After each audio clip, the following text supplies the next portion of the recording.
My name's Alistair Morris, and quickly before we get going, and to allow a few people to join, there's got a few joining as we speak, if one or two of you could perhaps just put a smiley face or a yes I can hear you comment in the question bit of your GoToWebinar toolbar, I'd appreciate it. That's lovely, that's enough, thank you very much.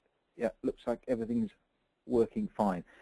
And you should have a screen. I'm more confident of the fact you should be able to see a screen with two photos on it, two people, one a lady and me. And we'll just wait a little while longer whilst a few more people are joining. But a few housekeeping things as far as the session this evening is concerned. Question-wise, this is an audio-only and one-way audio-only broadcast. So however you've got your system set up with webcams and microphones, I can't hear you and I can't see you. You shouldn't be able to see me, I hope, but you should be able to hear me, of course. You should see the slides on the screen, and therefore, in terms of giving you a way of asking questions, which I'm more than happy to deal with, if you type them into the question box you have on your GoToWebinar toolbar during the session at any stage, whenever the question occurs to you, at the end of the session this evening, I shall let you know when we're done. For those that need to disappear and have got other things to be getting on with, you're more than welcome to leave then. And for those who want to listen to the answers to the questions, no matter whether you've asked a question or not, if you just want to listen to the answers, I'll rattle through them one by one. There are an awful lot of people on this evening. Now, I normally try and answer every question. It really just depends on how many get asked as to whether that's realistic and feasible. So we'll deal with that later, but if you've got a question, tap it away in the box and I'll deal with it as best I can at the end of the session. As far as the content's concerned, many of you will have joined me last week for the LinkedIn element of this series of webinars that we do for ACCA. So I'll welcome you back again. Obviously this evening is all about how to put together an interview-winning CV. And there are going to be a number of key areas we're going to talk about, which I'll detail a little bit later. But fundamentally, you'll be able to take away from this evening a number of hints and tips that really do work. And yeah, that I'm very comfortable about. So what we'll go through are the sort of headline news of writing a CV, and if you take the appropriate action, it will make a material difference to the success of your CV in the marketplace.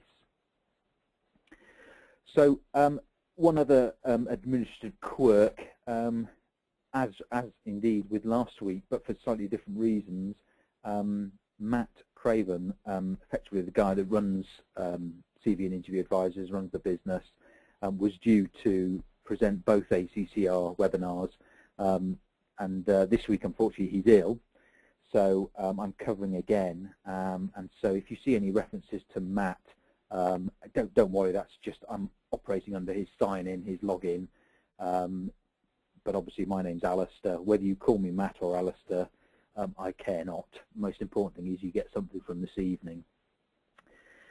And the theme of tonight, apart from obviously being able to put together an effective CV, will be to I'll try during the course of the evening to show you some real-life examples of what I'll be talking about.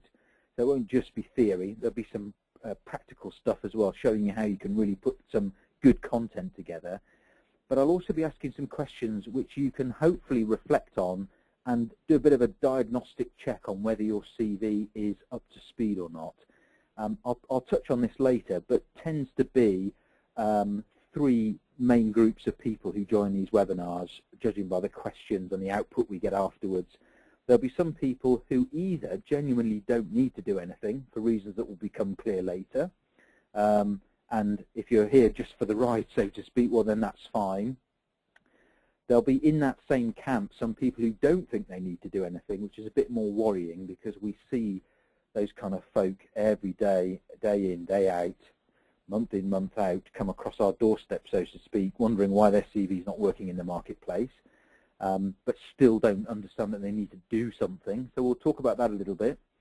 And then there tends to be people who think, I need to do something, and for those people, obviously the content is perfectly judged this evening, or I hope so, which is that you'll go away with some practical steps that you could take to change your CV, but there'll also be some options if you dread that prospect or it's beyond your abilities, and for many it is, in fairness, that's why companies like ours exist.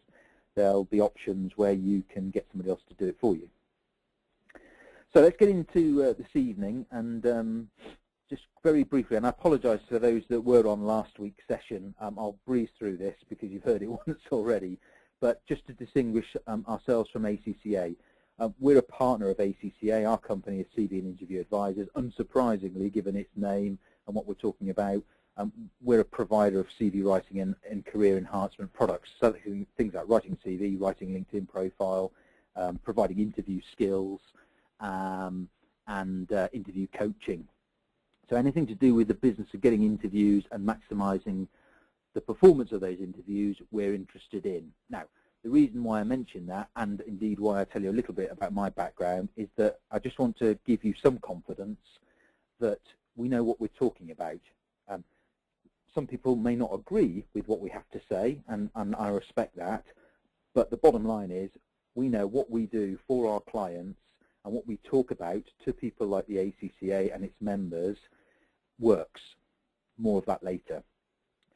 Part of the reason why we know this is because my own background, I've been an employer, I've recruited people as an employer, I've recruited people as a recruiter for my sins, and I've reviewed literally thousands, if not tens of thousands of CVs now, and written the odd few CV as well. So I'm not trying to big myself up, I'm just trying to say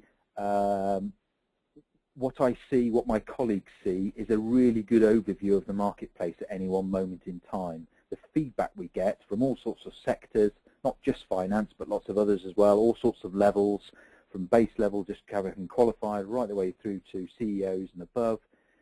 It gives us an immense amount of information about what's going on in the marketplace, what works, what doesn't.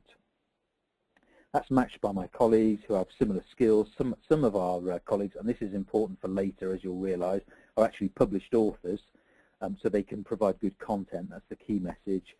And there are some cliches which I shall probably mention more than once during the course of this evening. One of them is hot skills. It's the best way to try and describe a series of abilities that we all have, but it's identifying which ones are relevant to the marketplace at a particular moment in time. So what was hot and relevant 5 months ago, 5 years ago, is not necessarily so now.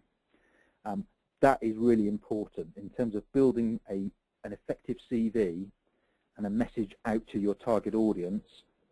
It's really important you understand what is relevant and hot, so to speak, in the marketplace. Again, we'll touch on that later. And although it is quite crude, we do write CVs that smash down doors, that make a difference, that get people interviews that were previously struggling to get interviews. It can be that black and white in terms of a difference. So that's just really, again, the main point there is just to say, what we're talking about tonight is not just stuff that I woke up this morning thinking this would be a good idea to talk about, and I have no idea whether it actually really works. We do know it works, and we've been doing it long enough to know. Just to reinforce that point, here's an email I got, actually, it's only a couple of weeks ago, if that, from somebody who attended one of these webinars and had really struggled to get traction in the marketplace. Their circumstances weren't unique. Their CV was pretty poor. They didn't realise that, arguably until it was too late, but nevertheless, at least were able to do something about it. And as a consequence of having their CV sorted, suddenly, as you'll have read by now, if you've read this on the screen, I'm not going to read it verbatim, this person suddenly got interview action, people calling them. That was unprompted. It just came into my inbox after a webinar, a little while after, and some work that we've done, and it's made a fundamental difference. And it looks like that person's going to get some job offers as well, even more reassuringly. Okay, let's take a look at what a CV actually is, which some people think, hang on a minute, I know what a CV is, and yes, at base level, most people do. But as ever, the devil's in the detail, and a lot of the detail will probably interest you, might even shock you in terms of what works and what doesn't. Just a quick note at the bottom. In fact, already some people have started to ask the question, okay, what kind of success rate do you get if you have a better written CV? So by better written, I just mean follow the steps that I'm going to go through this evening, get that right, and we know you can get a substantial double-digit increase in number of interviews. It is that much of a difference. It is chalk and cheese. Average somewhere between the 30 to 50% increase in interview success ratio. I'm going to talk a little bit more about that ratio later because it is really important, but that's typically the level of incremental difference in interview performance that you'll get from having a decent CV. Historically, most people, now this is where you need to start asking yourself some questions. So there'll be some people out there who have been active in the market recently and will know some of the answers to these questions maybe more accurately than others. And there'll be some that it doesn't matter whether you're active in the market or not, you'll just know whether you fit this kind of criteria. And the first one's one of those latter ones. It doesn't really matter what you're doing. If you've got a CV that is basically just a list of things. So by list, I mean, like most people's CVs actually tend to be, you've got maybe some education, some jobs, some professional training, some contact details, hobbies, interests, just laid out on the CV, and it is in effect just a list. That's how most people construct a CV. The problem with that, and maybe if you're beginning to think, but that is all my CV is, it's just a list, then the reason why this is a bit of a problem is highlighted by anybody who's had to fill out an application form online recently, or any time in the since they've been invented, really. But typically they're very popular in the UK with public sector employers. They're also popular with large volume private sector employers, and increasingly finding their way into medium and smaller size employers as well. And the reason I mention this and why it's important is because if you had to fill out an application form that's been done properly, you'll probably have noticed that they're trying to trap information that might not ordinarily be on your CV. It may even frustrate you that they're asking the questions that they do, and typically they're the kind of questions that are something like, please tell us in less than 250 words or less than 500 words or less than 5,000 characters the last time you experienced such and such in your job, or give us an example of where you delivered or performed or achieved or experienced some such or other criteria. And a lot of people see those questions and then get frustrated because they're desperately scrabbling around for an answer. You know, what are these people after? Why are they asking such questions? And if you feel yourself recognizing yourself, if you like, and that frustration, that's an indicator that your CV is not right. The reason why employers ask those questions is because they know the CVs aren't right most of the time. Large volume recruiters or employers hate receiving CVs that don't give them the information they want. So to try and force people to give the right information, they oblige you to fill out these application forms, which traps evidence of your ability to perform the role in theory, if the questionnaire has been put together properly, or the forms have been put together properly. So that's a bit of a telltale. So if you know you struggle to fill out those application forms, that's a good identifier as to your CV maybe not being in the right place if you don't have that information readily to hand. Another telltale, and this depends on how old your career is, how long your career is whether you're using the same format of CV that you had when you left school, college, or university. And if you are, and all you've done is add to it over time, again, that's a pretty strong indicator that all is not well. Why? Because if you've got a career of anything more than 5 or 6 years, and you've not really spent any time updating the CV, the hot skills will be almost irrelevant, or not as relevant as they should be, at the very least. The format of the CV is probably not right. And if you've got a career anything longer than 10 or 15 years, and all you've done is add to it when you get a new job, it's probably just not relevant to the marketplace, full stop, and probably too long, detailing your earlier career way too much, and just not an effective tool. Again, more of that will become clear later. So what is this leading to? Well, I've mentioned hot skills. That's one cliche of the evening. There's another one lurking away in there, which I've mentioned a couple of times, I think. Target audience. Target audience is the people you're sending your CV to, and is it as a mixture of people? Could be recruiters. It could be recruiters and HR people who are embedded within the organization you're targeting. It could be the hiring manager. It could be a third-party outsourced company that's doing the recruitment on behalf of their employer, client. It could be any number of people, but the target audience is who you need to appeal to, of course. And our view is, to do that properly, your CV ought not to be a list. It needs to be what we'd call a business case. So there's your third, at least, cliche of the evening, business case. And probably it's the biggest single message I'd say take away from this evening. If your CV is anything, it should be a business case as to why somebody should hire you. And a lot of people have a bit of an issue with this sometimes, because either they don't understand what business case means, we'll solve that riddle tonight, or they possibly disagree with it being that, and it maybe just ought to be a list of things, and hopefully I'll remove that as being an issue as well during the course of this evening. It's really important that you present yourself well to your target audience, and you present to them, in effect, what they're wanting to see. Again, more of that later. So our view, one substantiated by the market, I have to say, not just something, as I say, we thought of one day, is that it's proven time and time again, the people that don't get the interviews, the people that have what is the market would call a poor or a bad CV, are the ones that just present a list of stuff to their target audience. A good CV, one that works in the marketplace and that is more effective, is one that presents a business case to those same people as to why you should be considered for interviewing or maybe ultimately hiring.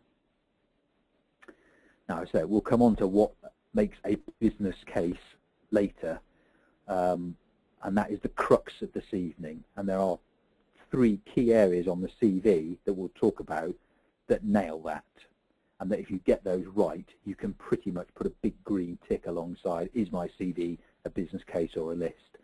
So again, a quick reminder, I'd say ask yourself a question, have you got in effect just a list of stuff on your CV, or is it a compelling business case as to why somebody should hire you?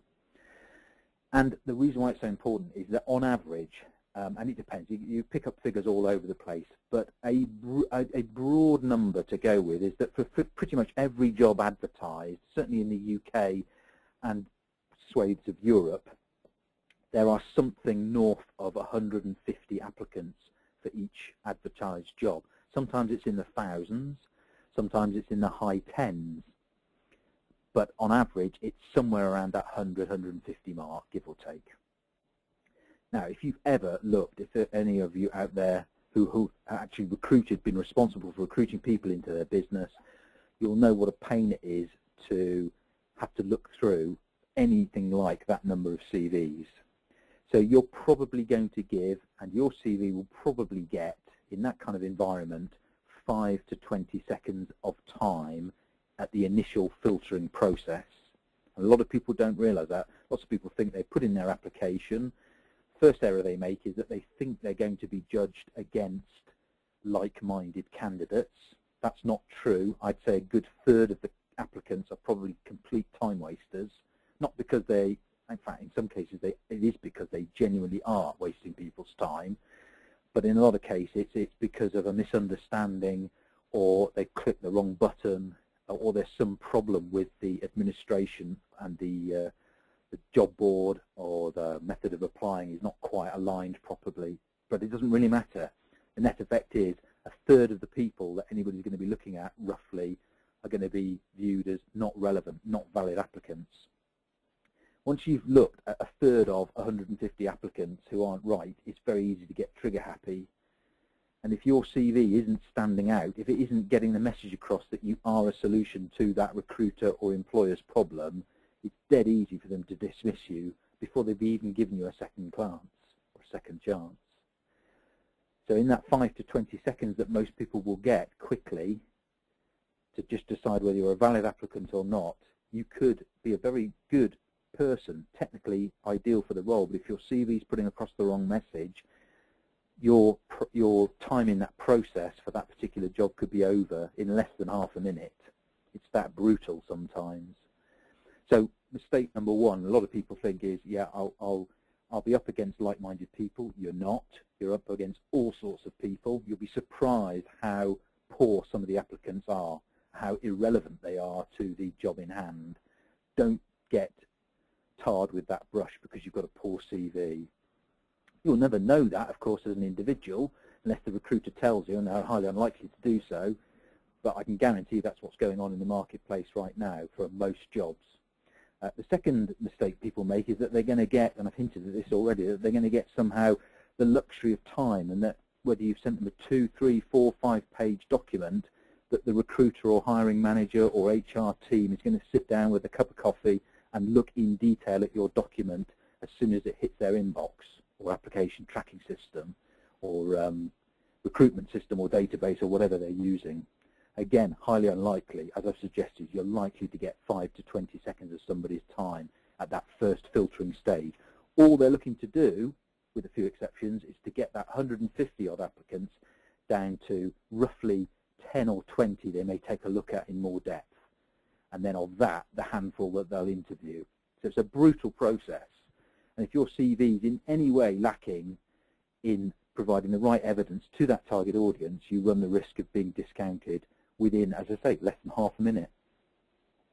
So the other thing going on, which again I've just hinted at, is that the process itself is obviously affected by changes in technology, time pressures, number of applicants, and lurking in there is the very important requirement to make sure that your document's found in the first place. So yes, of course, if there's a job that you've applied for, your CV more often than not will land up in the right pile, in the right place to be reviewed as an applicant.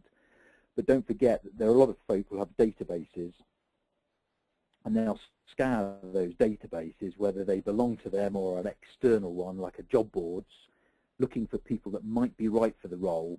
Now, if your CV is formally based on an old structure, particularly for those that people who've just left education or when they left education set up their structure of their CV and they haven't really changed it over time, haven't kept it up to date, then the chances are you might not even get spotted from these database searches because your CV won't have the right phrases, keywords, hot skills mentioned that people are searching for.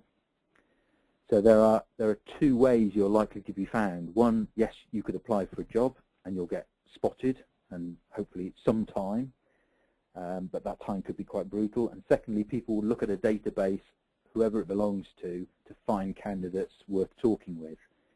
Now, you won't get spotted at all if your document is in any way not reflecting the current buzzwords, hot skills, key phrases, key words. So it's been a big change over the last few years. I mentioned I'd come back to this sort of interview job application ratio thing that I mentioned slide or so ago. The acid test, whatever anybody tells you about your CV, and I put my comments into this as well, in fairness, it is such a subjective area. I guarantee if you have a CV and you take it to 10 people, you'll get at least 10 different comments about it, or recommendations, or views, or opinions. And the trouble is, what you have to filter out is the person giving me this advice in any way qualified to give me what they've just told me as advice, and should I pay heed to it or not? And even that's not that helpful, because a lot of recruiters, in fairness, do not know a good CV if it hit them in the face. They might give you a view on it, but I bet you, and I can virtually guarantee you, the hiring manager of the client who's advertised a job will have sometimes a completely different view. And it's their view that you really, well, it's a combination in fairness, but it's the hiring manager's view you really need to get hold of, and they're the hardest ones to get the feedback from, because they're making the decisions ultimately. So whatever anybody tells you about your CV, and again, another sort of self-diagnostic thing to go through is if you're active in the job market right now, or have been active fairly recently, and let's say you applied for 10 jobs, the number of interviews you got for those job applications is the key ratio. So if you applied for 10 jobs, the caveat being they're jobs you know you could perform, it might be a bit of a stretch in fairness, but you could perform them. You've got the skills. If you're not getting any interviews for those mythical 10 applications, that's a bad sign, of course, and it entirely points to the CV being the problem. Come on to that in a minute as to why. If, however, you're getting 10 interviews out of the 10 applications, you're doing all right. The CV is obviously doing its job. You probably don't have a lot to worry about. And for anything in the middle, it's a grey area, really. It's a judgment call, and that's the best indicator as to whether you need to do anything at all with your CV. So if the interview ratio is low, I can virtually guarantee the CV is the problem. Got nothing to do with you. The recruiter or the employer doesn't know you from Adam. So it's not a personal thing. If they do know you, that's a bigger problem. It's a different problem. That's not the CV necessarily. It could be something else. But most people don't have that kind of relationship with a recruiter or an employer. So the only means of which the latter have got to decide who to interview is what you've sent them on your CV. And that's what causes the problems. A lot of people blame it on the recession, the climate, number of applicants. That's got nothing to do with it in the direct sense. If you've got a good CV and you're up against 1,000 people, you will always be way up the order, way up the order. If you've got a bad CV, doesn't matter whether there's 2 applicants, 1,000 applicants, or anything in between, you'll just not get any further because you've got a bad CV. Difficulty is getting the accurate feedback on that. You'll hear lots of reasons why you didn't get interviews, and if you've been in this situation, you'll recognise them. But if you get lots of, oh, there were lots of candidates, there were better qualified candidates, you were underexperienced, overexperienced, all of those sound plausible, but they're not always the truth from our experience. Quite often, what's lurking behind that is the actual harsh reality that whatever you sent somebody didn't compel them to do something. The easiest route out of that for most recruiters is to say, I'm sorry, but there were whatever circumstances. And that in fairness, that may be true. It may well be true. It still doesn't get around the fact, though, that whatever you presented them wasn't compelling enough for them to do anything other than to reject you. And that nearly always points, the root cause of the problem is a poor CV in some way or other. So if you know you're in that camp, you're not getting enough interest and traction from your CV, you're certainly one of the people I hinted at right up front, which ought to do something. What you do is up to you, but you ought to do something because it's the only way things will change. We'll delve into that in a little more later. So that's the background. So you should be able to ask yourself some questions now about, okay, at the macro level, am I going to market with just a list? If you are, bad thing, probably. Am I going to market with a CV format that's old and pretty much the same as when I left school? If it is, probably a bad thing. Am I presenting the marketplace with a strong business case as to why somebody should even bother to interview me? Probably answer that relatively straightforwardly, quite easily. And if you're starting to build up that picture, the ultimate test is if those things are happening and you are active in the marketplace, you're probably not going to be as successful as you'd like to be. And if you know that already, then it clearly points you need to do something. For those that aren't active in the marketplace and are thinking maybe about the future, mid-term or the longer term, if you're starting to still feel, oh, dear me, this guy's talking to me about stuff that I know, I'm guilty of, not quite got this sorted, my suggestion would be that you probably will not be as successful as you would like to be in the job market when you do eventually hit it. So you can decide how to counter that and whether you think you should take action. Again, that's something only you can make that decision. So what do we actually do to improve things? And we'll deal with those issues now. And I mentioned that there were 3 strong things, 3 major things you could do to your CV to affect this change from it being a list to a business case. Now, bear in mind, I review probably going on for, I guess, just over 100, maybe 250 CVs a week. I can't think of any more than a handful every week that get anywhere close to presenting a business case. So for those that are already there, it's a very slim percentage. Most people don't get it anywhere near refined enough. So follow these steps, and this will make the difference and make the business case leap off your CV. we start by having I'll show you a real-life example of a CV and the content shortly, but structurally, as I said, there are 3 key things to do. This is the first one. It's the first part of the CV, other than your name and a few bits and pieces, and we call it a professional or an executive summary. Lots of people have these. You probably know, if you've got one, of course.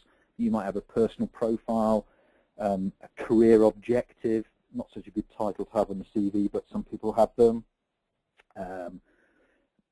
Personal profile, personal summary, whatever it is, it doesn't really matter what you call it, the content is absolutely vital. So we recommend having one of these opening statements. It takes the form of a paragraph. I'll show you an example shortly, and then I'll go on later to show you how it fits all together on a real-life CV. But the very first thing that this opening statement should do, which in a way is fairly obvious, but most people miss this by country mile, is describe what on earth you are. So later we'll show an example for a finance director, but it doesn't matter what level you are, whether you've got any experience or not. You do need to state what you are, and this needs to reflect the kind of jobs you're applying for within reason. So the caveat here is if you're checkout operator and you're trying to be a nuclear submarine captain, that's not going to happen. It doesn't matter what we do, unless you take a whole heap of courses and refocus your training, that's just not going to happen. So it's always within reason.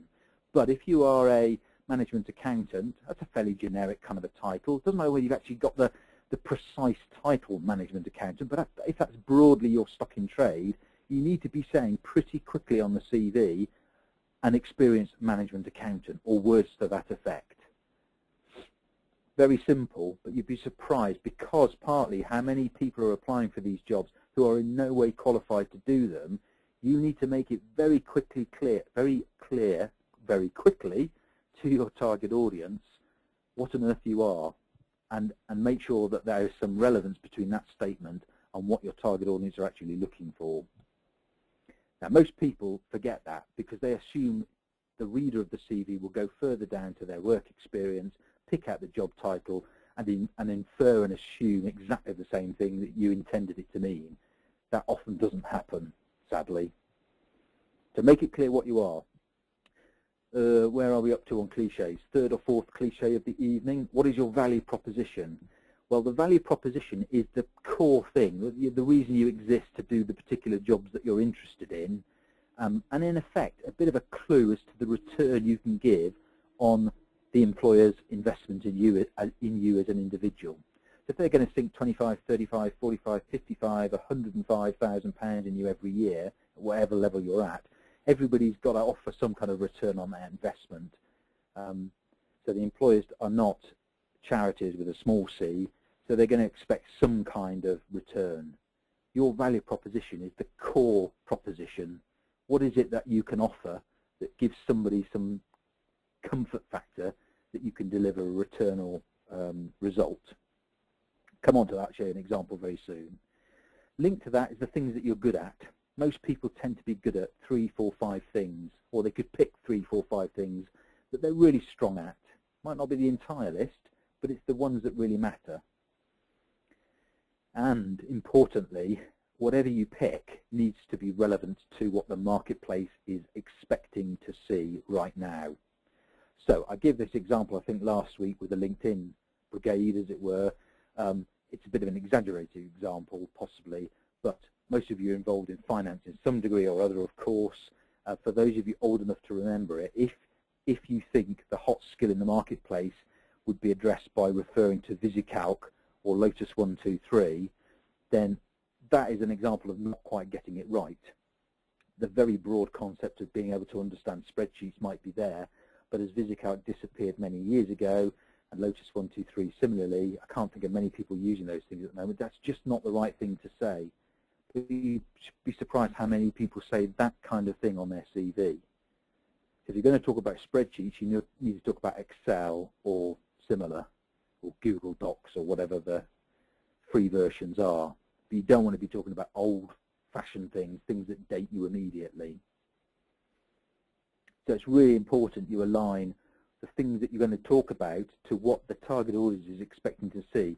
They've got a list, they'll have a matrix of some sort, or in their heads or on paper, of the essential skills they're looking for in an individual, the desirable skills they're looking for. If they've really gone to town properly, they'll have various stages at which they're going to assess those qualities. So some of those things will be judged from the CV. Some of them will be judged at interview stage if you get that far. Some others may be judged at assessment centres or similar. The important ones to get right are, what are they expecting to see on the CV to make that decision about who to interview? Here's an example of an opening statement for somebody which addresses all of those points that I've just talked about. Again, I'll not read this all the way through. You can see for yourselves. I would make the point, forget about the fact that this person would appear to be a senior finance individual. That's not the relevance. The relevance is, what are they? Anybody can say that. Even if you've just graduated, you can still make a claim around that. It's just a different claim. What's their value proposition? That's clear. It's about protecting cash flow and profitability. What are they particularly good at? Well, there's a list of things. And are they aligned to the hot skills in that particular person's marketplace? Well, they look pretty good. We don't know, of course. We don't know the individual, and we don't know the jobs they're applying for, but they would seem to be relevant, and it would seem to make sense. Now, you'll notice in this opening statement, and this is again, ask yourself this question about your current CV. There's no reference here to enthusiasm, dedication, passion, commitment, the ability to work as an individual or as part of a team. And if I sound slightly sarcastic and tongue-in-cheek, I deliberately mean that, because they are ridiculous things to say on your CV. And if you think about it, because most people have them on their CV, now this is normally the bit that's a bit controversial, because people think, yeah, but I've got this on my CV. It must be right. And I know Joe Bloggs has got it on their CV, and I know A.N. Others got it on their CV.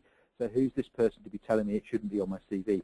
Well, just think about it. If you're a recruiter or an employer, and all you do is receive CVs every day, like I do to review CVs every day, 90% of them tend to have some kind of behavioural comment: enthusiasm, dedication, commitment, 110%, great interpersonal skills, whatever they may be. And they're all admirable skills, of course, and they're all skills pretty much being sought by the employer. But remember that little matrix I mentioned, that sort of that table that recruiters and employers have got set out, or whether it's in their heads or on paper. They're not assessing you for those attributes on your CV. They can't possibly tell whether you're an enthusiastic person or not just because you've written it on your CV. So there's no point in writing it on your CV. There's no way you can prove it. How can you prove that you're more enthusiastic or less enthusiastic than your fellow applicants purely on the CV? You can't. So why put it? It makes no sense at all. And most recruiters and employers hate it. They'll very rarely tell you it to your face, because it's not what they want to be doing. It's not their job, really. Their job's to place you as an individual, or to place somebody more particularly into their client and earn their fee. That's what they're there to do. The employer's job is to find people good for the business. That's what they're there to do. Your job is to present the best possible case as to why you should be employed to solve both of those problems. But talking about stuff that can't be proven on the CV is not the way to go about it. And it actually just winds people up. It makes their eyes glaze over, and the danger is in that first 5 to 20 seconds you've got to really impress them and make them feel, here is a valid applicant for the role. You're actually just wasting that time.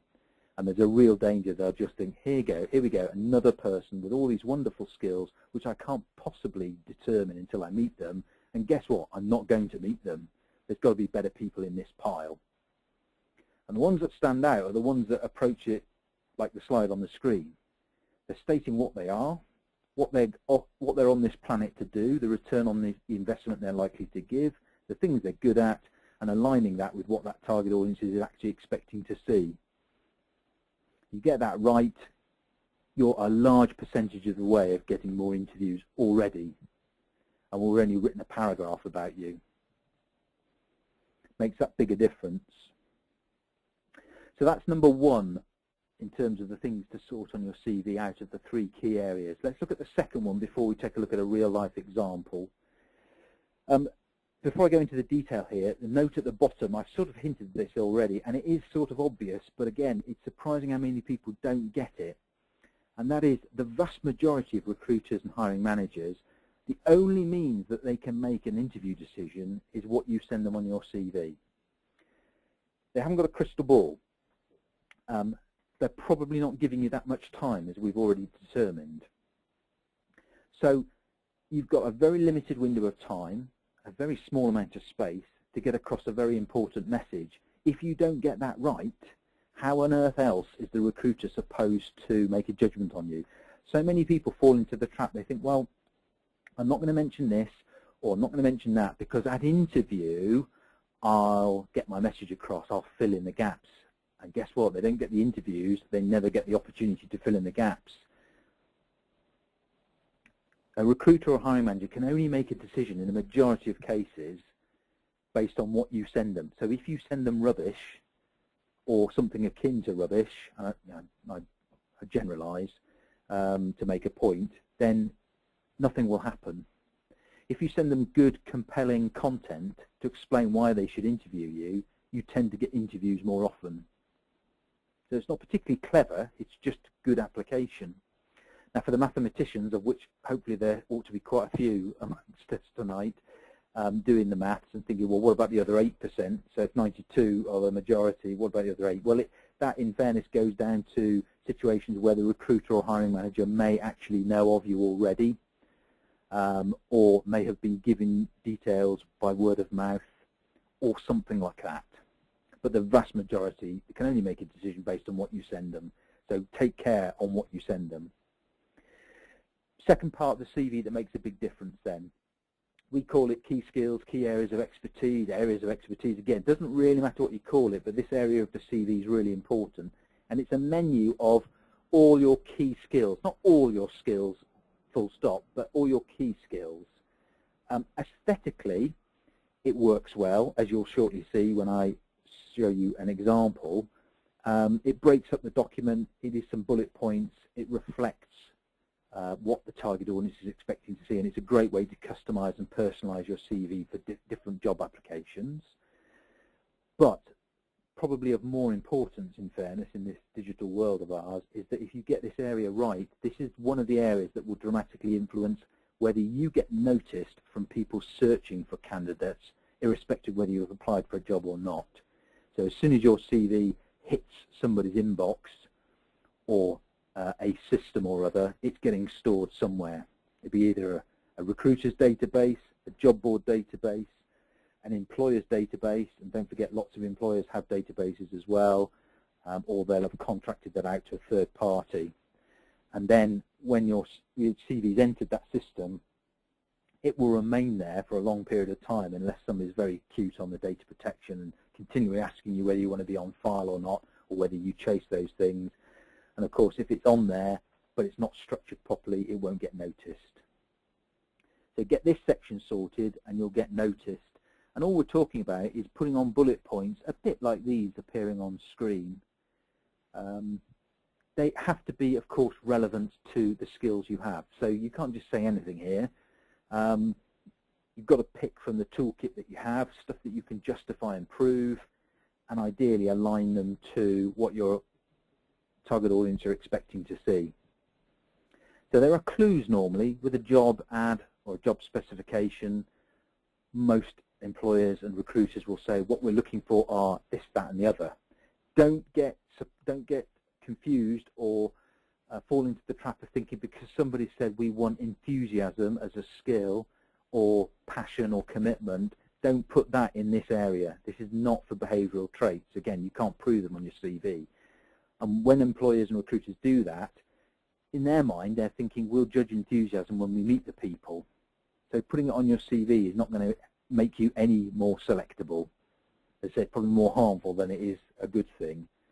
What you've got to do is present the business case to your target audience as to why they should interview you, and when they interview you, that's when you get across the message of your enthusiasm, commitment, blah, blah, blah, blah. So only functional, demonstrable skills, factual skills should be in this area. Get that right, and again, aesthetically it works well. Recruiters pick up on those things quickly when they scan read your CV. It reinforces why you should be a valid candidate, but as importantly, if not more importantly, your document will get picked up electronically more often than not. For those that are wondering what SEO means, just in case on that slide, search engine optimization. So it's the tools that are used to find you electronically when people enter key phrases, keywords. Get this right, it enhances the performance of your CV digitally, so to speak.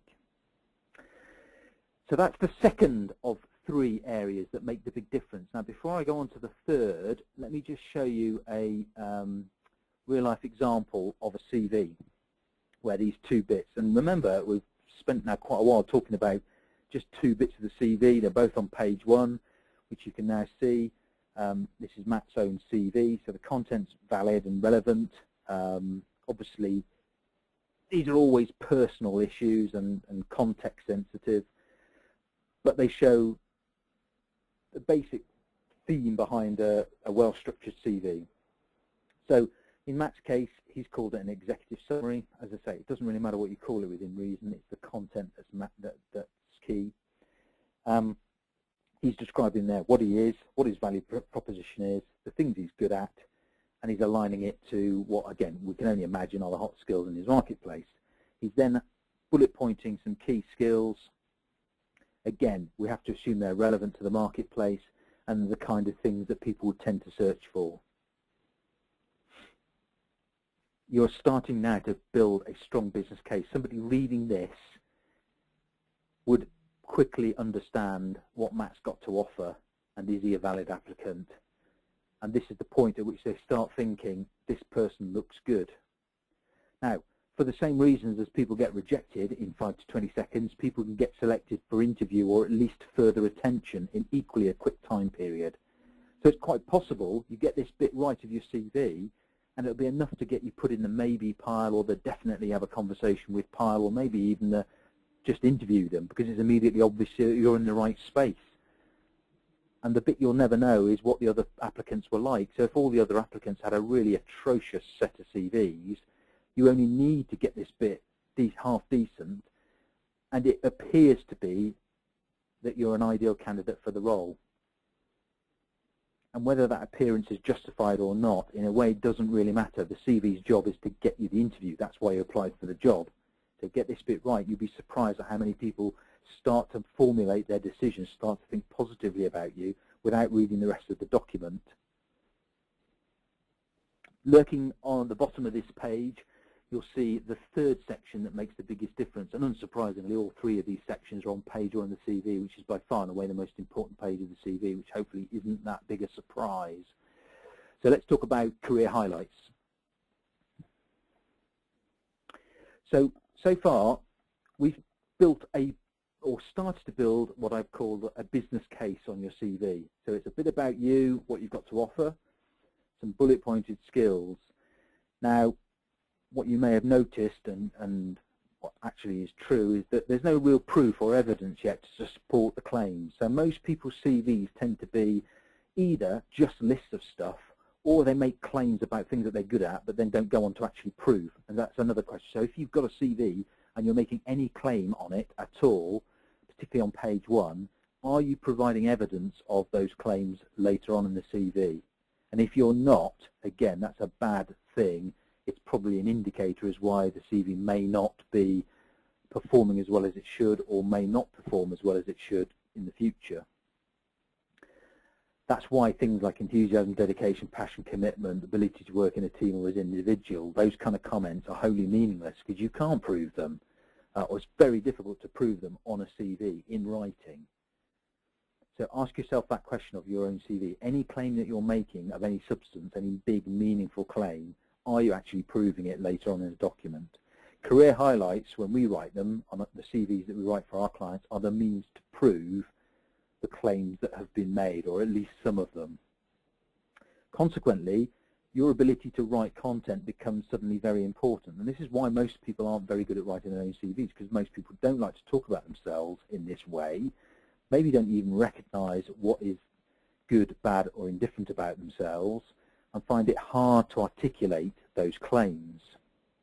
But it is really important. Now we use a methodology, which again, to people who are on the LinkedIn webinar will probably recognize, and in fact is used in all sorts of walks of life. It's not unique to us. But we call it STAR. There are other versions, but this version stands for Situation, Task, Actions, Result. And it's a really good way of being able to deconstruct complex events or happenings in your life and then reconstruct them in a nice, concise manner. It's also a good way of being able to answer competency-based questions at interview if you're well rehearsed enough or quick enough to be able to package the information in the right way. Let's take a look at an example. This is actually a real-life example. It's off Matt's CV, as we'll shortly see. I'm not going to read it again, but the first sentence is the situation. ERAC stands for Enterprise Rent-A-Car. And all it's saying is that Enterprise Rent-A-Car acquired a unprofitable competitor that needed sorting out, basically. So that's the first sentence. It's the situation, it's the scene setter, it's the headline, it's the background to why this thing was important. So anybody reading it can at least, they may not understand the detail, but they can understand roughly where we're going on, what we're going on about. The second sentence, starting appointed, is the task, and that is the responsibility lying on Matt's shoulders at that particular moment in time. And basically it was to sort things out. The bulk of the remaining paragraph are the actions. So it's a series of things that Matt did with this situation to take it from the start point to some kind of conclusion. And then the final sentence is the result, which is the outcome. And in this case, quite powerful. So he succeeded in rebranding the business, achieved a certain level of profitability within a certain time scale. So it's complex. It took him a long period of time, half a year, but he's managed to condense it into a modest paragraph. Now, it just so happens, as we'll see later, that this forming part of his CV goes to prove some of the claims that he made about business transformation, affecting change, blah, blah, blah, blah. It's a really good way of drawing out evidence to prove to your target audience that you can do the things you've just claimed to be good at, rather than leaving them hanging in the air and the reader of the CV thinking, well, great claim, but how do I know this is true? Where's the evidence? Where's the proof? This provides the proof, which is why it's the third key area of the CV. Some cautionary tales, though. A lot of people who do, and you might have these on your CV, you might have some kind of achievements, key achievements. I'd be surprised if you call it career highlights. Most people don't, but again, it doesn't really matter what you call them. It's the content that's key. But most people pick weak examples, or maybe one strong example, but two not so strong examples. And so it's really important that if you're going to pick an example to demonstrate your skill, that it actually is strong enough to stand the test of time and some scrutiny, and that it isn't a sort of a floppy, weak example. You almost couldn't be bothered, because that just shows that it's weak, and it potentially highlights failure rather than success. You have to be really careful about which examples you pick. Hopefully it goes without saying that if you spent all this time with the first part of your CV building or trying to establish this business case in the reader's mind, so you've established that you're a valid applicant, you would appear to have the right skill set and abilities to perform the role, and then you give 3 crazy examples, 2 crazy examples, 9 crazy examples that aren't relevant to the marketplace, you lose it there and then. Or at the very, very least, people are thinking, hang on a minute, where's the connection? So you've got to make sure whatever you pick as achievements or highlights are relevant to the marketplace. And like Matt's example, it helps if there's some punch to them. It isn't essential, because some people's jobs don't have the sort of world-changing conclusion or result, and that's not to be expected. So your target audience will understand that. If you are perceived to be in a relatively menial job and just a small cog in a vast array of wheels, it doesn't matter that what you pick doesn't sound that world-changing. That's not the relevant. The relevance is if you're going to be doing a similar kind of role somewhere else, it's the proof of that. But, of course, if you can get some kind of edge to it, some kind of positive conclusion, so much the better. And when we're working with our clients, this is where we tend to get the most return on their investment in us. It's where we do the most work, and they're the hardest things to get out of people more often. So as I say, it's quite easy for most people to think of something good that they did, but to make that relevant to the hot skills in the marketplace, to put it together in the right kind of format concisely enough to get the message across without going overboard is quite hard. It's quite actually difficult. It's quite a challenge and takes a lot of time. And that's why a lot of people actually give up on it, because it's almost they can't be bothered. And the other problem is that often people write a really strong first example, then they write another example that is taking up half the space text-wise, then they may write another example which takes up again half the space of the previous one.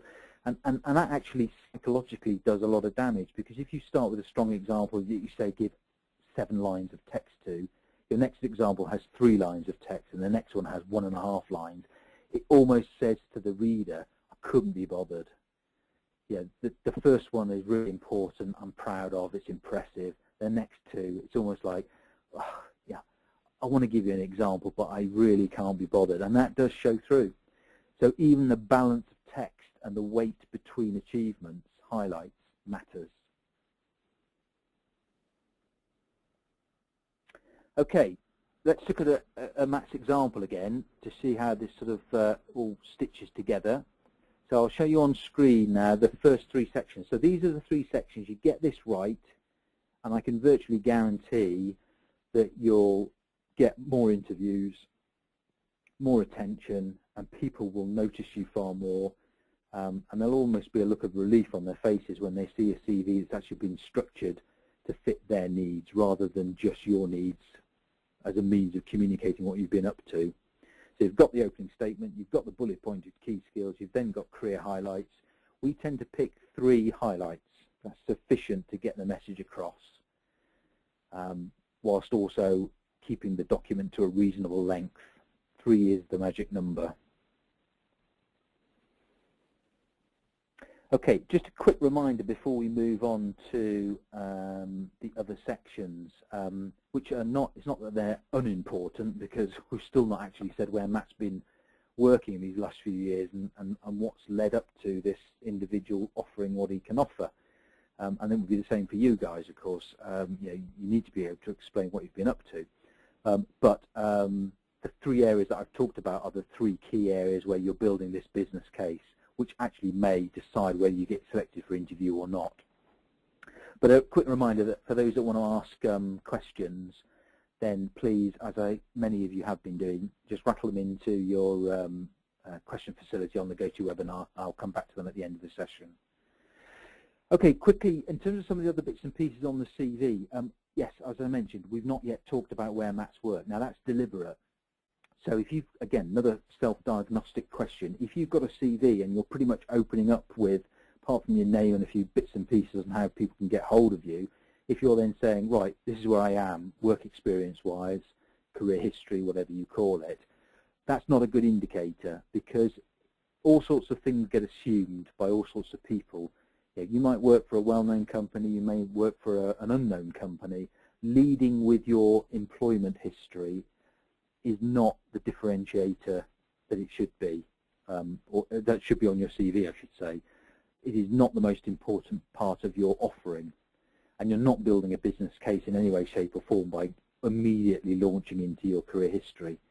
So I would suggest, again, there's always a few exceptions in fairness, and the acid test, remember, is interview success. So if you've got a CV that I don't know, is triangular shaped and starts with the least logical information, but bizarrely is getting you loads of interviews, that's the main thing. If you're getting interviews, that's the core achievement. But if you're struggling, or you think you might struggle, or in the future you do struggle getting interviews, then, and if your CV starts with the career history, that's not a good thing. It's not really helping you. It's not building a business case, it's just a list of stuff you're presenting to your audience. But we do have to account for what you've been up to. And the architecture, the structure of this section is quite important. It helps with the business case, if not actually being a solid part of it, or the most important part of it. So most people get this bit right. They start with their most recent job and then work backwards, and of course that is how you should begin. A few people still come to us with a CV that starts in the 70s or 80s and then builds up to a crescendo about what's happening right now on page 3 or 4, and it's a nightmare, and they tend to be unsuccessful in getting interviews. So really important, reverse chronological order. Also very important, make sure that you start your career history on page 1 of the CV. Now, you'll see in a minute, in Matt's case, that's towards the bottom of page 1, but that doesn't matter. It is page 1. There's a lot of evidence to suggest that people, partly because of the time you get in reviewing your CV, will not give you much time and attention. If they have to dig around for where you're currently at or have been most recently at, there's a lot of evidence to suggest you may lose their interest by then, and they'll reject the CV. Harsh, but true. Very briefly, I'll just give some of the key things that you need to put in these areas for certain jobs, and that's certainly your most recent job and probably roughly 7 to 10 years worth of history, depending on how many jobs you've had in that time period. But it helps to provide a brief description of who on earth you're working for. Don't assume people will know. Certainly don't assume people will Google it and do any research. And that applies to both big brand companies and unknown companies. Even the big brands have lots of divisions, subdivisions. Don't assume your reader will infer what you'd like them to infer just because you've mentioned your employer name.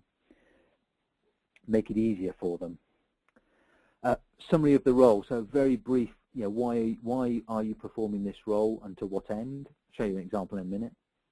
The structure of the team that you exist within, irrespective of whether you have reports or not. But who do you report into? How are you measured?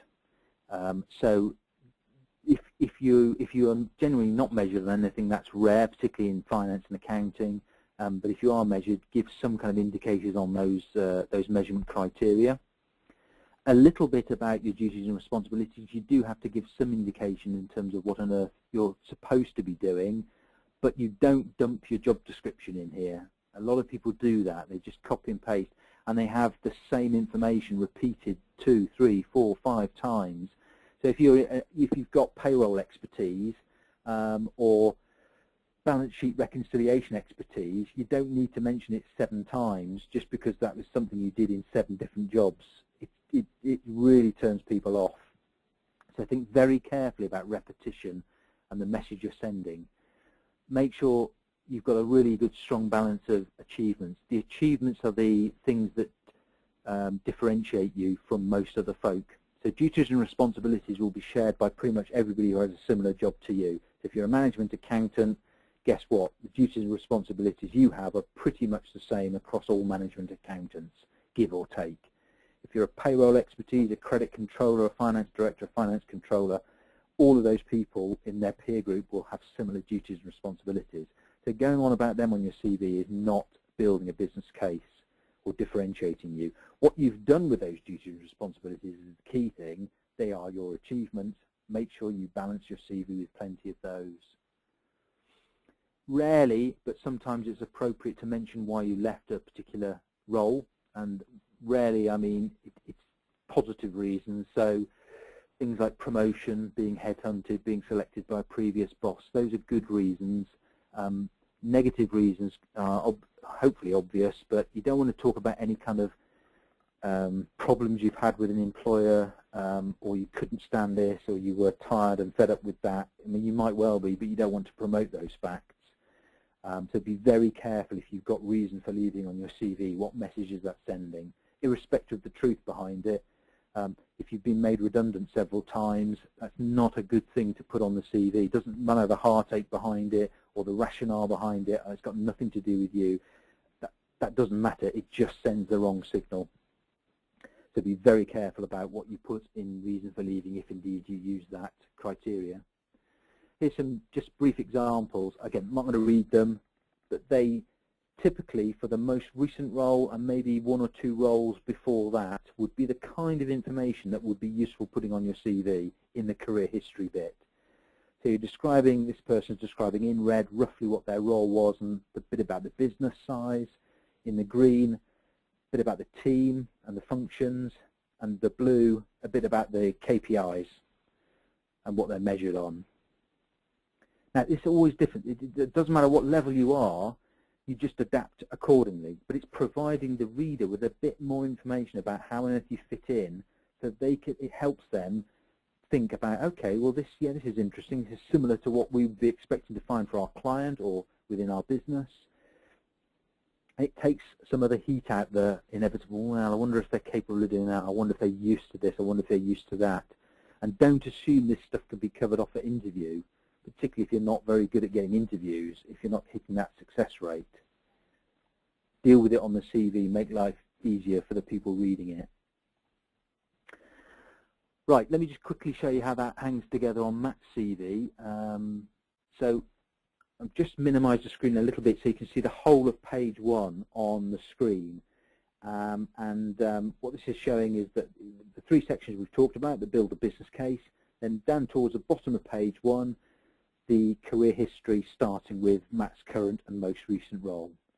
So he's got the dates, obviously, the title, a little bit about the company. I'm not asking to put loads, just a little bit about his role. And then if we flip to page 2, it'll take a little while for it to refresh on your screens, but I think most people can see that now. This is page 2 of Matt's CV. So we're going obviously into quite some detail for his most recent role because he's had that role for some time.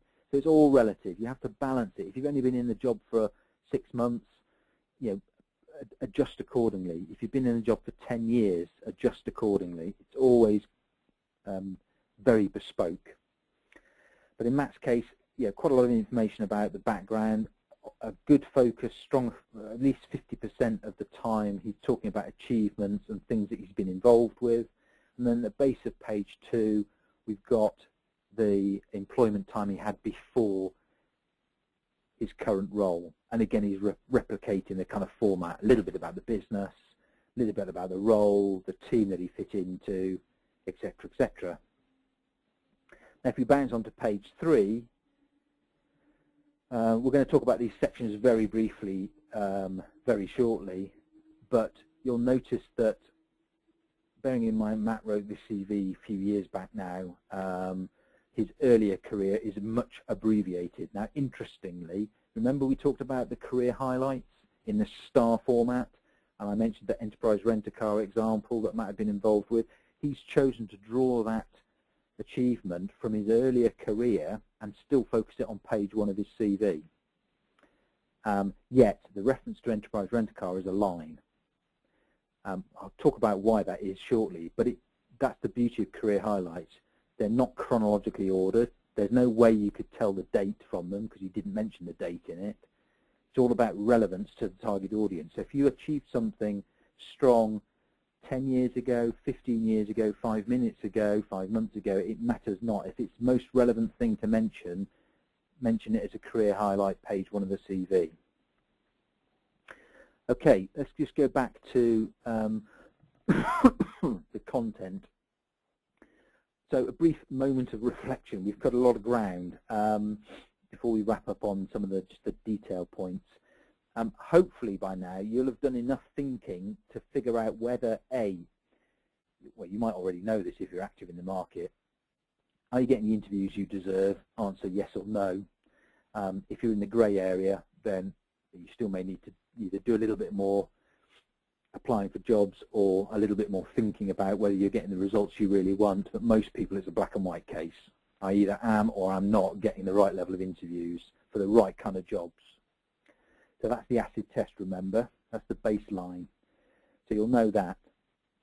Second thing, irrespective of the interview success rate, but particularly if you're getting a low hit, of course, are you building a business case for your target audience? Do you feel comfortable about that or not? Now, in my experience, most people aren't building a business case. I wouldn't be at all surprised if at least 2/3, possibly nearer 3/4 and beyond of this evening's attendees will not have a CV building a genuinely strong business case for their target audience. So don't be surprised if you're in that camp. And as you will have gathered from by now, talking about the career highlights particularly, does your CV contain relevant proof of your ability to do the jobs you're applying for? So those are the key things. And if you're starting to think, okay, you know, I'm nowhere near to that, then at least you've been able to make, or are in the position to be able to make, a decision. And so the first one needs to be, do we actually need to do anything at all? It's up to you whether you take that decision or not, or whether you're there with the right information or not. And if you do need to do something, there's really two fundamental options. You either do something yourself, tonight, tomorrow, the weekend, whenever, or you get somebody to help you. And if you're starting to think maybe it's beyond your abilities, and in fairness, most people are really bad at writing their own CV. It's just one of those human quirks, and most people hate doing it. But if you love it and you've got the wherewithal and you know where you're going wrong, fix it, and I guarantee you'll be more successful. If you're not quite there yet and you're thinking, I need to fix it, but it's not my cup of tea, I've got better things to be getting on with, we can help. And if you stick around to the end, which is not long now, there's specifically some discounts which the LinkedIn people already know about as a consequence of being an ACCA member. So they'll be worth hanging around for. And we're almost done. It's just I need to make sure there's a few other points we cover off quickly. We talked about earlier career. You saw on Matt's CV just then everything reduced to one line that was in the 90s. In fairness, you'd probably draw that line even higher on Matt's CV now because it was written some time ago. But broadly speaking, this is only an indicator. On your CV right now, so another self-diagnostic thing, if you're detailing in some detail, i.e. giving a fair amount of space to anything that happened in the early noughties, certainly the 90s, most definitely the 80s, and incredibly so if it's the 70s, stop doing it. There are almost no exceptions to that rule. I'd always enter into discussions with somebody if they felt genuinely they should be talking about something that happened in the 80s in some detail, but truthfully, most people couldn't give a monkeys about it. It will not influence your chances of getting an interview. If it's that strong an issue, it should be dealt with elsewhere on the CV. So the detail of your career should be limited to the last or most recent 8 to 10 years roughly, or depending on how many jobs you've had, 4 jobs roughly. It all depends on your circumstances, what you're trying to do, but that's a broad indicator. Everything older than that should just be a line from date 1 to date 2, employer, job title, end of. As far as education, training, professional development and things like that are concerned, yes, of course, they need to be on. Probably not, unless you've got interstellar qualifications, and even then there are better ways of getting that message across. You do not want to be having your education. In fact, even if you've graduated recently, you really ought not to be leading with education. So if your CV, another self-diagnostic thing, if your CV opens up with education, then probably not the right thing to be leading with. Ditto professional qualifications, but they need to be on the CV. You need to put relevant training courses. If you've gone to university or a fairly high-end school, it might be worth mentioning it. Certainly university, not necessarily school. And don't date your education, to be honest, even if it's quite recent. Because if you get into the habit of doing that, at some point in time it'll work against you, either because people think you're too fresh or people think you're too old. And irrespective of the laws surrounding either of those two issues, you don't want to make people discriminate against you for the wrong reasons. Personal details, very briefly. You'll have seen on Matt's CV he had his name, a contact number and a mobile number on his CV at the top, page 1. That's all.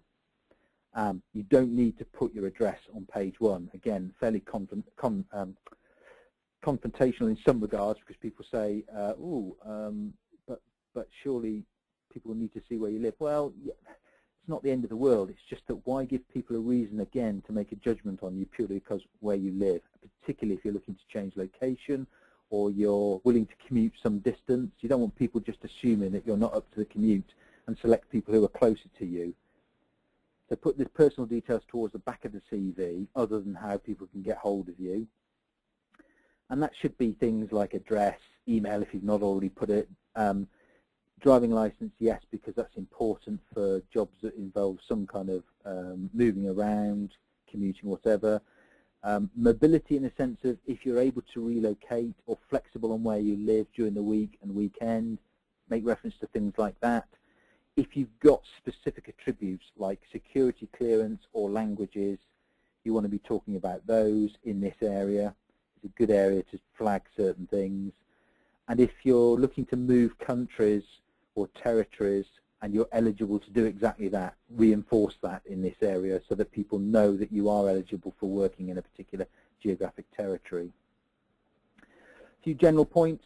You'll have gathered that the CV writing style is key. I've gone on about that quite a lot. It is really important. It's written in the third person, so there's no references to I, you would have noticed. So if you're doing that, not a good sign.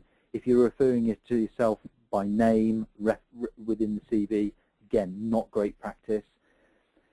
You'll be surprised how many people still make spelling mistakes. That's almost an instant rejection criteria in the current climate particularly. Recruiters and employers will instantly reject you for any mistakes. Whether you're a good applicant or not, it's just too easy for them. And nobody will get rid of the recruiter. No employer will say, you idiot, why did you reject that person? Because they'll just say, yeah, but they made a spelling mistake, so what does that tell you? Oh, okay, fair enough. It's that brutal. Formatting, clear, crisp, concise. You'll have noticed some boxed, segregated areas on Matt's CV. Whether people like that or not, in a way, I don't really care. In the nicest possible way, it works. It structures the data.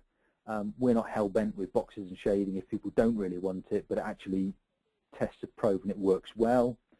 And the number of pages is a bit of an urban myth. Unless you're specifically asked to send in a CV that's X number of pages, within reason, don't worry about it. A good CV on 2, 3, or even 4 pages is a good CV and will not get marked down.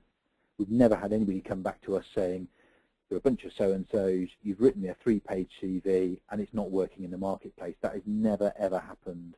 The only exception to that is if an employer or recruiter has specifically asked in advance for submissions to be limited to X number of pages. Final area on the CV, instead of references available on request, which still permeates the vast majority of CVs, which is a wholly pointless statement. If an employer wants to take up references, they will ask you for references, whether you're going to make them available or not. They will have a process, they'll implement the process. You do not have a choice about it. So don't put references on your CV and don't put any reference to references on your CV. It's pointless. Far more effective, put recommendations, testimonial evidence. If you've got a LinkedIn account, you've gathered any recommendations, take 1 or 2 of them off LinkedIn, dump them onto your CV. Works really well. If you haven't, but can collect them from former managers or hiring folk, again, very useful. Encourage that. Put them on your CV. They are useful. References available on request is not useful and will make no difference to whether you get an interview or not. I'm not going to spend any time on LinkedIn because we're overrunning it as it is. If anyone's got any questions about LinkedIn, then please ask me afterwards. More than happy to deal with it. And lots of you attended the session last week, so I don't want to put you through the pain of going through all the details. Suffice to say, if you're in any kind of role, to be honest, even if you're only just graduated or qualified, LinkedIn is almost now something you ought to seriously consider unless you've got a very good reason not to be on it. And we appreciate that there are some reasons for that. In the main, it's a place that you need to get noticed and build up a profile on. And it's worth having a profile, a well-structured profile. But it's not as simple as just dumping your CV in there. And if you've got a bad CV already, then you're just replicating that badness. So I'm going to not talk about that right now, and we can deal with that elsewhere. Finally, I did promise for those that have made the decision to do something, if you then fall into the camp of, I really can't be bothered, or I do not want to get involved in writing this thing myself, I don't want to spend all that time and effort getting there, and you want us to help you, then there is a special deal, which for those people who are on LinkedIn last week, the deal's obviously been extended so that people from tonight can take advantage of it. It's the same deal as explained last night. As you'll probably gathered, it's not the work of a moment to structure a new CV. So if you think it's a 50 quid, 60 quid job, I'm afraid it's a long way from there. People offer that kind of service, but it's just tarting up what you've already got, and that's not what we're in the business of. So if you're interested in getting your CV professionally rewritten, and that's from scratch, so it will look nothing like your current CV, it will change completely, but it will be a strong business case to your target audience as to why somebody should be interested in interviewing you, then we have a great deal to offer in terms of versus our standard prices. The way it works is that we tie you up with a writer who knows what the hot skills are in your marketplace, what works, what doesn't. They'll spend a couple of hours on the phone with you, extract all the raw data from you that we need to write a good CV.